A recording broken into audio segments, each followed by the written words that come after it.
శ్రీరామ్. నేను మీ కాశెట్ కుమార్ మాట్లాడుతున్నా.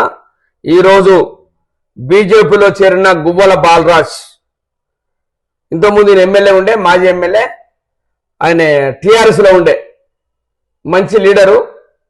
ఆయన బీజేపీ నాకు సనాతన ధర్మం గల పార్టీ, మంచి పార్టీ, నీతి నిజాయితీకి ఉన్న పార్టీ.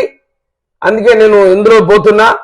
అందులో నాకు విలువలు లేవు, నాకేం లేవు. నేను చేసినా కూడా నాకు అలా ఒక విలువలతో కూడిన పార్టీ బీజేపీ పార్టీ అని ఆయన మాట్లాడిండు.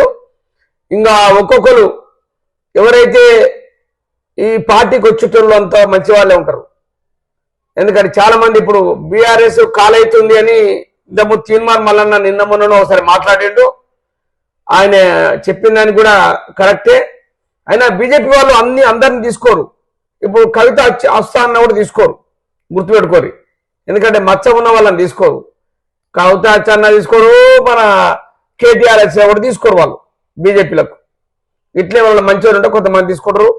బహుశా మల్లారెడ్డి కూడా వస్తారు కావచ్చు. మరి మల్లారెడ్డిని తీసుకో తెలియదు, కానీ ఇక కొంతమందిని తీసుకుంటారు.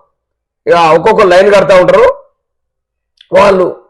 బీజేపీ సనాతన ధర్మం పార్టీ, బీజేపీ మంచి పార్టీ, ఒక సిస్టమేటిక్ పార్టీ. నరేంద్ర మోడీ గారి ఆధ్వర్యంలో ఈ భారతదేశాన్ని ముందుకు నడిపించే సత్తా ఉన్న వ్యక్తి నరేంద్ర మోడీ గారు అని తేలిపోయింది అందరికి.